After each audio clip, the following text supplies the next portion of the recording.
Yeah, I just had a question about Matthew 24:36. I Yeah. had it wrong, I apologize. So they are no one knows. Yeah, that's the exact one. Yeah. So you think you assume that means he's not God?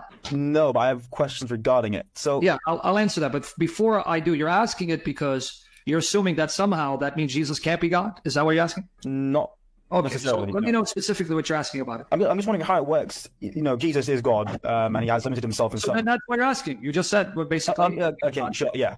Yeah. Number one, Go for it. you agree that if this is chapter 24, Matthew doesn't want you to ignore the 23 previous chapters, right? Correct. Yeah.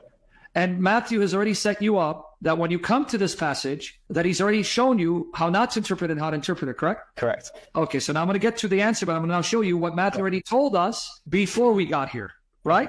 Sure. Go to Matthew 1. Let me work you through this. Sure. Watch here. Matthew 1:20. What is? Oh, you want to read it? You can. Yeah, I read it. Yeah, please do. All right, so she will bear a son, and you shall call his name Jesus, for he will save his people from their sins. Now the angel told Joseph, call his name Jesus because he's going to do this. What is he going to do? Save the people from their his sins. people from their sins. Now, the word Jesus, Yeshua, means Yahweh is salvation. Okay. So he's saying, call him Yahweh's salvation because he's coming to save his people from their sins. The angel telling Joseph. Now, let me show you why this is important in light of the Old Testament. Open up Psalm 130. All right. If you, O Lord, should mark iniquities, O Lord, who could stand? Now, you understand what that means, right? If God were to call you into judgment for sin, he would destroy everyone, right? Because no one is sinless, right? Yeah, I understand that. Yeah. Okay. That's every creature, right? If Jesus isn't God, then how can he save anyone? He would need to be saved. That's number one, right here. Sure. Now read verse 4. Verse 4. But with you, there is forgiveness that you may be feared. So thank God you're merciful and patient, that you don't want to destroy us, but you're patient because you want to forgive us.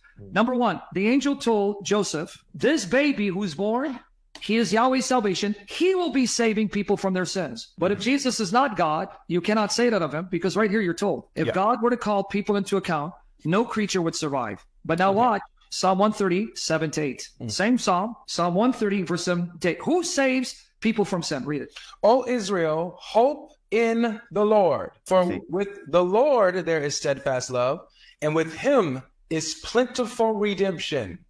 And he will redeem Israel from all his iniquities. So who alone saves people from sin? It has to be Jesus, according to these. But here, here. Oh, God, Lord, the Lord. But the angel said the baby Jesus will do that. Go back to Matthew 1. How does he do that if he's not God? Yeah. Okay, I see the point you're making very clearly. And I'll get to Matthew 24, but before you jump, let me make some more points. Of course. Sorry. So number one, Matthew already began by telling you that Jesus does something that only God can do. How if he's not God? Number two, now watch the second part. This is the one that's going to show you he's Yahweh God, but he's not the Father. Yeah. Read 22, 23. All this took place to fulfill what the Lord had spoken by the prophet. Behold, the virgin shall conceive and bear a son, and they shall call his name Emmanuel, which means God with us. So when the Virgin Mary gave birth to Jesus, that fulfilled that a virgin would give birth to who? So he has to be God, right? God with us, right? Yeah. Yes, of course. Yeah. If Matthew began by telling you Jesus is Yahweh God, then however you interpret Matthew 24:36, Matthew does not want you to misinterpret it to deny that Jesus is Yahweh God. He began by telling you he's Yahweh God. Yeah, I understand that. I can see that point. We got that, right? Yeah, of course. Yeah, I don't have any contentions to that. All right, now let's go back to explain. If you got that, now we can explain. Yeah. So I probably should have said that at the start. I don't contend that he's not God. I'm just struggling. Isaac, to be fair, you said, well, how can he be God if he doesn't know they are? You did say that. Okay, yeah, sure. I probably did say that. Now, but we established that, right? Yeah, sure. Yeah, of course. Now, we clearly establish that Jesus, whatever he means, cannot mean that he's not God. So then why would he say, nor the Son? Well, Matthew doesn't tell us how to interpret this, meaning Matthew doesn't come out and say, hey, by the way, this is why Jesus said it. He just writes it because he's just recording what Jesus says. So now it's left up to us to try to figure out. Okay. There's only one of two ways we can understand this. Because number one, remember, Jesus is not just God, but he's born as a male baby, right? Correct. So he's truly human, right? Yes, two natures. I'm going to walk you through this because this is our Christian theology. It's rich and deep. And I'm going to then show you two possibilities. Could Jesus be truly human if he didn't grow? No, humans have to grow. Could Jesus be truly human if he didn't eat food? No, we need to eat, to sustain ourselves. Could he be truly human if he wasn't weak and tired? No, he'd have to be, Okay. We have to Could he be truly human if he was all-knowing? No. Yeah. Okay. Yeah. Now you're getting the puzzle. See, if he's truly human, go ahead. Yeah. It's just, he still does miracles on behalf, in some capacity. So I'm wondering why he's in You're this. changing the subject. Don't go to miracles. Stick here. I Don't think jump, because I'll just jump. quite a jump. Yes, you are, because we're talking about knowledge. Knowledge has nothing to do with miracles. Okay, sure. I can see. Yeah, sure. All right. But even if you want to go into miracles, I want to show you that the Father does the miracles, Jesus does the miracles, and the Spirit does the miracles, because they're one God and they do all things together. It's not either or. Okay. But that you're changing some down. You want me to jump? Sure, I can. Or you want me to deal with this? Let's continue where we are. I apologize. Let's continue where we are. So Jesus, if he's truly human, cannot know everything, right? Correct. Okay. Now, Jesus as a man with a waking consciousness. You have a waking consciousness. So you're awake. You're conscious, right? Most of the time, yeah. Well, okay, but you get the point. Now, is it not true, and this is a scientific fact, you also have a deeper subconscious? Yeah, I assume there is. I'm not an expert in the field, but yeah, I assume there is. I mean, that's medically true. I mean, this is even sure. psychological studies show it. And it's also demonstrated that in your waking consciousness, you don't recall all the knowledge embedded within your subconscious mind. Yeah, absolutely. Okay, now, you understand how complicated that makes us. We have one nature that's limited, finite, temporal. Yeah. And in this nature, we have layers of consciousness. So that in one level, I know less than I do on another level, right? So why would you be surprised that if Jesus is man, he would have layers of consciousness? On one level, he knows more than on another level. But then when you add to that he has a divine nature, he becomes all the more complex. Yeah, sure. So I might be making a massive assumption here, but in my mind, as he does have this, duality, 100% man and also divinity, I would have thought, despite his human form, at some point, he'd still know the hour. Who told you he doesn't? You're not listening to me. Who told you he doesn't? Explicitly, no one says that he doesn't. Okay, so you see again, you did that false dichotomy. If he has two natures, God and man, that means as a man in his waking consciousness, he would know everything, right? Correct. He would not know everything. And as a man coming to serve the Father, he would only relay and communicate and know in his human mind what the Father wants him to know, right? Sure. But because he's God, the same Jesus will show you he does know everything, not either or. Let me show you. Yeah. Go to Matthew 11:27. Okay. All things have been handed over to me by my Father. Now watch. No one knows the Son except the Father, and no one knows the Father except the Son, and anyone to whom the Son chooses to reveal him. Now let's unpack this. Christ is saying he's a kind of person that no one knows intimately and truly and completely except the Father. What is Jesus assuming by saying this? I'm not sure on the assumption, to be honest. You'll have to walk me through that. Can you say, no one knows who I am, only God knows and understands me? Ooh, no, I'm not sure I can. You can't, because that would be blasphemy. Yeah, I can't. What you're actually saying is, look, I'm an incomprehensible being, beyond human comprehension, and requires an infinite mind to figure out, right? Yeah. Why would Jesus say that? Look what he said. No one knows the Son except the Father. Who does he think he is? Well, yeah, he's claiming, divine nature to be God. Now, let's go to the second part. Can you as a creature say, no one knows me except God, and no one knows God except me? No, I can't say that. Because this assumes that it's reciprocal, meaning Yeah. I know God the way he knows me, and God knows me the way I know him, meaning I have the same knowledge that God has of me that I have of him. Can a creature say that? No, Because God the Father is an infinite mind, right? Can a creature say, I am the only one who knows him, and I know him the way he knows me? No, a creature can't. I can't say So that. that's what Jesus said. No one knows the Son except the Father, and no one knows the Father except the Son. This is why now you need the Son to reveal God to you, right? Yeah, I understand that completely. Yeah. What is that a claim of? Is Christ claiming to be omniscient and incomprehensible? But let's take it a step further. Okay. Does the Father know every thought that Jesus has? Yes. Now, if the Son knows the Father the same way the Father knows the Son, that means the Son knows every thought of the Father, right? Yes. Wouldn't that include the day or hour? Because that's one of the thoughts in the Father's mind. Okay. I didn't think of it from that perspective. Does he? Tick. Yeah, he has to. Yeah. That's the mystery of our faith. It's not either or, it's both and. As God, he knows everything the Father does, but he's meant. Thank you. I didn't think of it. I was looking at it from Jesus doesn't know, therefore, how does he not know if he's okay? That makes because sense. the problem is we don't read the Bible in context, and we don't see that they're affirming he's both God and man. As man, he has human limitations, but he's still God, and as God, he has all the divine attributes. It's both existing in one person, not either or. Okay, that makes sense. Yeah. So that's the traditional interpretation, but there's another interpretation. Can I interject quickly, if that's okay? Yes, go ahead. The other interpretation I've seen is due to sort of more to do with Greek words, and I'm not go with the Greek. What to is do it with again? I think he's talking about the declarative interpretation. Yeah. The second interpretation.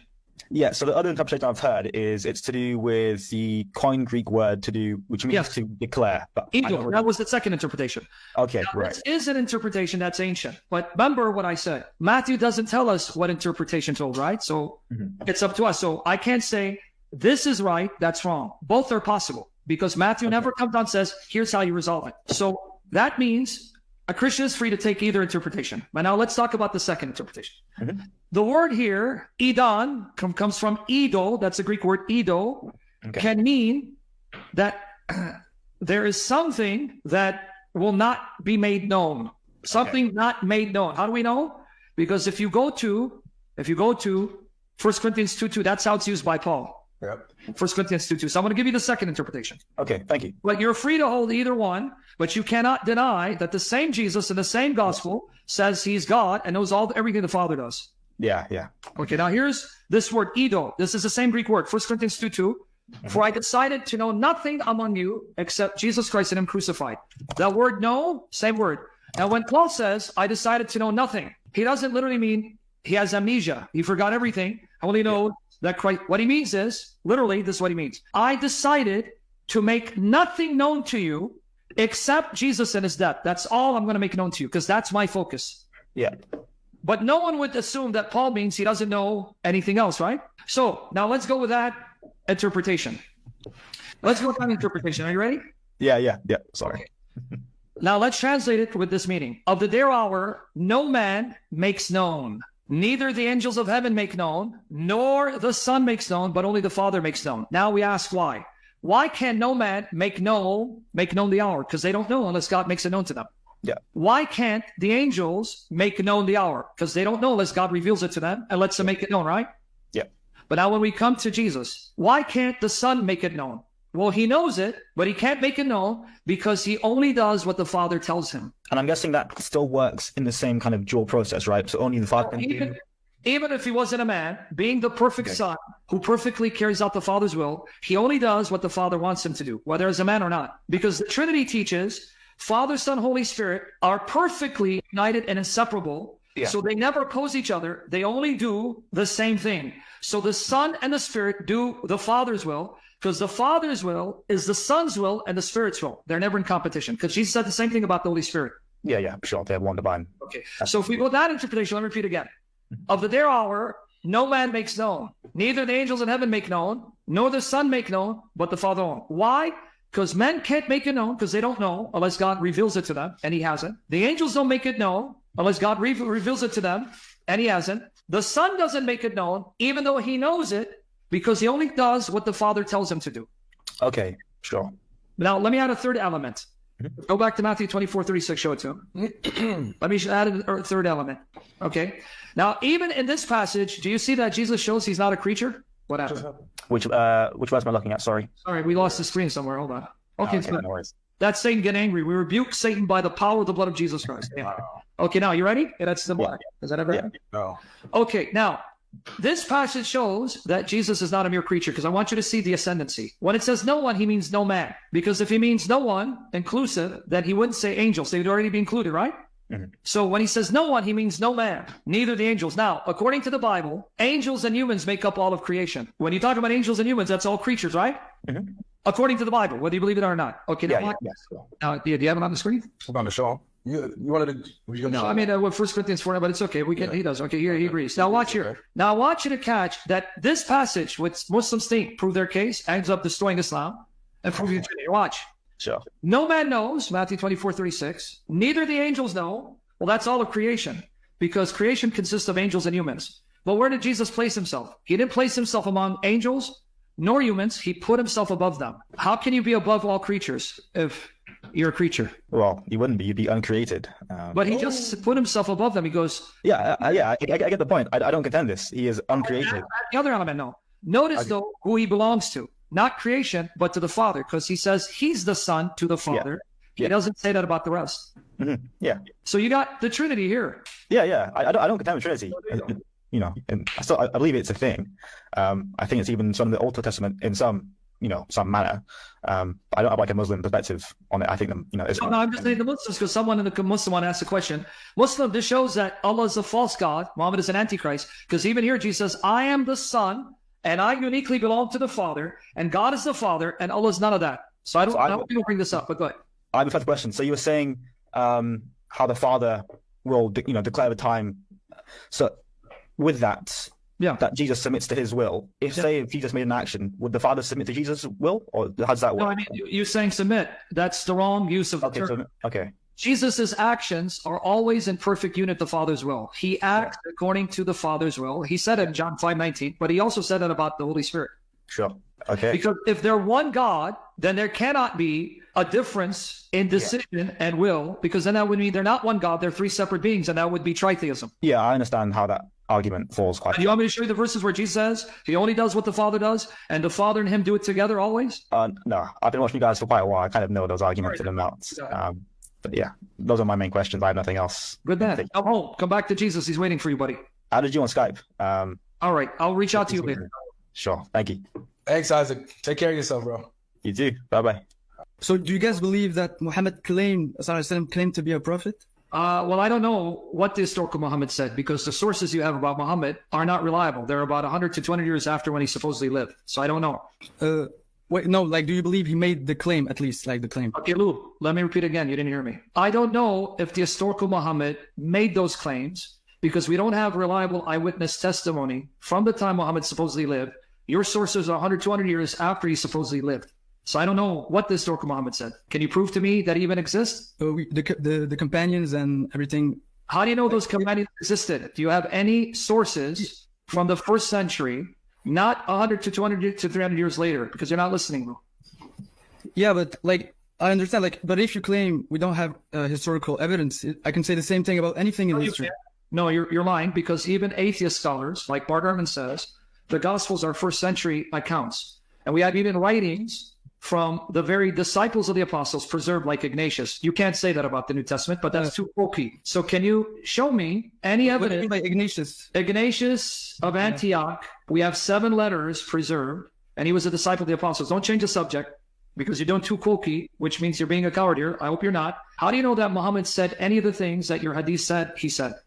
From the science of the hadith. The science of the hadith was fabricated. It was made up. It was made up over 100 years later. Anyone can make up names and say, this is thiqqa. What evidence do you have? Look, to be honest, I thought you were going to at least this is actually a really big claim to say that. First of all, do you believe he existed at least? We'll deal with the scholars. They're all making that claim that you can't trust your sources. So okay. You want to come to the Trinity, or you want to have a field day destroying Islam? No, first, I didn't know the subject was the Trinity first. I don't know too much about the Bible, so I can't comment on that. But just for argument's sake, say for argument's sake, if Muhammad claimed to be a prophet, let's go with it. This is an argument's sake. All right, he did. Okay, another one. Okay, so it's a question for the both of you. So, what is your position on his message? On his what? On his message, what about our position on his message? I don't know if you have the same. I don't know if you have the same position between you and Every, but we have the exact same. Our position is, if Muhammad did claim to be a prophet, then that means he's one of the false prophets that Jesus said would come, inspired by Shaitan, Satan. The reason for this is because, number one, he rejects what the previous prophets taught. He contradicts what Jesus said. He contradicts what Moses said. He contradicts what all the prophets said about the Messiah, about God, about all of these things. That's one. Number two, he taught a lot of heinous, devilish things that we see go against the morale and the character of God, that we see that Jesus taught and the prophets taught, the apostles taught. And thirdly, he was bewitched according to your own sources. We go with your sources, yeah. Okay, so he was like a normal person who lied, basically. Yes. No, not too quick, because you're going to say, then why would he? No, you can be a normal person and be deceived by Satan into thinking you're a prophet of God. Your prophet was deceived. Satan deceived them, and so you believe the lie of Satan, his father. Okay. Oh, yeah. Okay. So, but for me, it doesn't make sense, because at the time of Mecca, I understand your point, but for me, it doesn't make sense, because at the time of Mecca, they were already pagans. They were far, far from Christianity. So if anything, Satan would want the pagans to remain as they are. No, not really. Bringing at least the message of Islam kind of connects Christianity. Not really. Can I correct you? Doesn't connect. Now I'm going to correct you. Okay. No, not really, because if you go by your sources, there was a temptation that the Meccans would convert to Christianity because there was a Christian presence. And so Satan, being smart, said, hold on, instead of the pagans following the truth, I'm going to send them a fake prophet to deceive them into worshiping one God who's a false God, but they don't know it. No, your logic doesn't follow. So why only Mecca and not other, like, because at the time, buddy, no, like Satan's been doing it all over the world. He did it with Joseph Smith and the Mormons. What are you talking about, dude? Satan's been doing it since the time Christ left the earth. He's been raising up false prophets like Joseph Smith. Why don't you follow Joseph Smith? Yeah, but Joseph Smith, is it the false prophet of the Mormons? Is it? Wait, but they say your prophet is a false prophet. Their prophet. Yeah, I know. But Joseph Why don't Smith. you follow him? Yeah, but Joseph Smith derived from Christianity, at least. Like, yeah, but Muhammad not derived from Christianity too. You have Christian sources and Jewish sources in your Quran, so you're not saying anything. Why aren't you following Joseph Smith? Yeah, but does Joseph Smith affirm the Trinity? Like, does he accept? No, he had a different view of the Trinity. No, he believed there were three gods. So he was another false prophet who changed who God is, like your prophet changed who the real God is. So aren't you following Joseph Smith? Because he claimed an angel Moroni came to him and he deciphered golden plates, and that's where the Book of Mormon came. So how come you don't follow him? Yeah, but Joseph Smith was at least, he claimed to be Christians. He didn't come with something completely different. No, another ideology. He's a Christian. He was a prophet. He claimed. No, I know, but at least he claimed it. What does it have to do with anything? Your prophet claimed that he's following the prophets of the Bible like Esau, but he lied because he was deceived. So, yeah.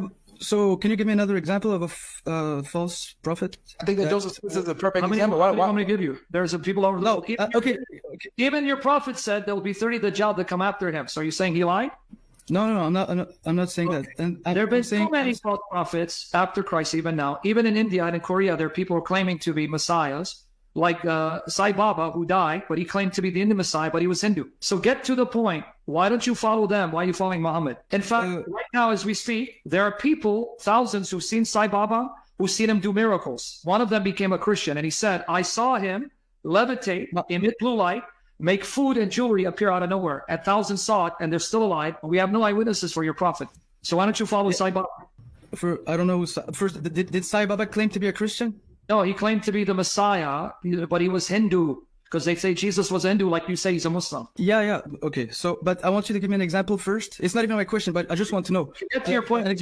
Time, because you haven't proven Muhammad the true prophet. No, I don't want to prove. I just want to ask a question. Okay, and get to the second question. We're going to be here for in circles. I gave you one. That's all I need to give you. I don't need to give you more. So get to. No, it's not. No, I didn't say one I just said one who came with that completely different. Who didn't claim to be Christian at all. That's a stupid argument, dude. I don't understand. Why does that matter? Yeah.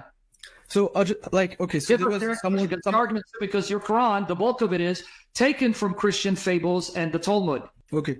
So I'll prove it to you. Okay, let me prove it to you. Hold on. Okay. It says that. First, can I just? I'm just gonna turn on the lights for 1 second. We change the topic. We want to go back to Trinity. Go ahead. We should hold on a second. All right, yeah. We'll do it. Everybody, make sure you guys are hitting the like button. HD coward is back again. God was talking. Who's God blows into women with JJ's. All right, what's up? You ready? Okay. Yeah. So. Second question about Muhammad, because we want to go to the Trinity, but go ahead.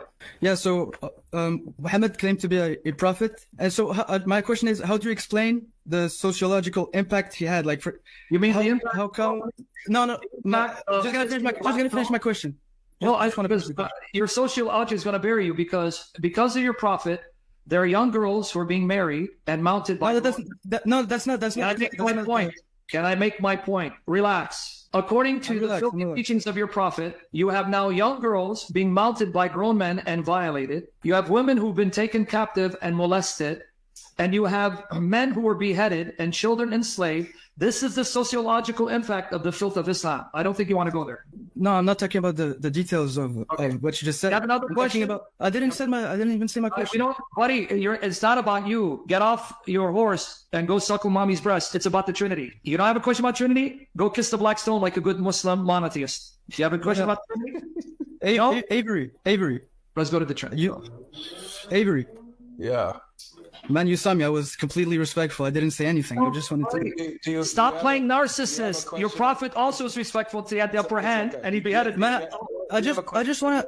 Yes, one question. I just want one question. Here it is. Look. If you have a question on the Trinity, you're more than welcome to stay in and, of course, ask the question. If you have another question that's off the subject, I would suggest come back on another time. No, We can Monday when he's talking. we can talk about Stuck anything. for You know what I'm saying? Monday? Yeah. Yeah, I'll be live Monday, and Eric D. it'll be open. So you just come in with your subject, okay? Eric Okay, D. okay. I still have one question for the Trinity, and also Monday.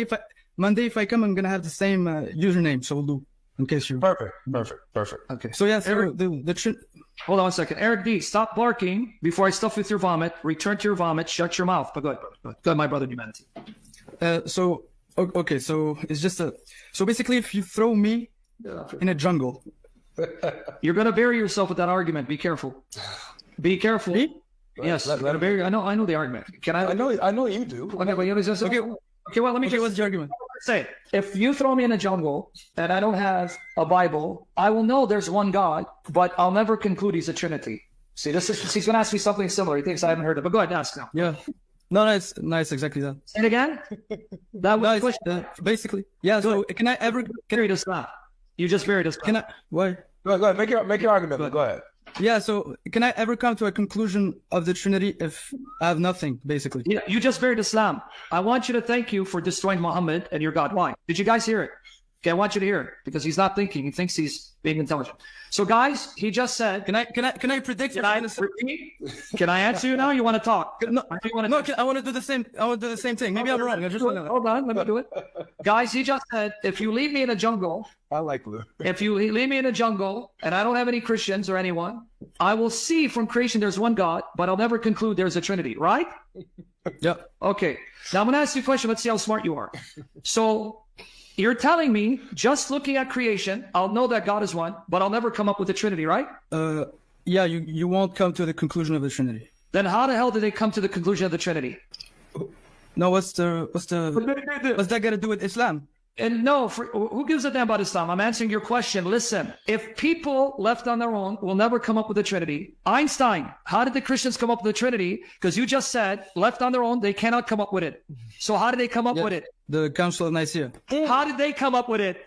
They had look. I swear I don't know anything about Okay, so then history. come on. No. But is it the Council of Nicaea? They had a meeting. Man, I want to just listen to yourself. If men cannot come up with the Trinity, but you just said men came up with the Trinity. So can they come up with the Trinity or not? Can they come up with the Trinity with the Bible? Did you remember what you said earlier? If you leave men alone on their own, they'll never come up with the Trinity, but they'll say God is one.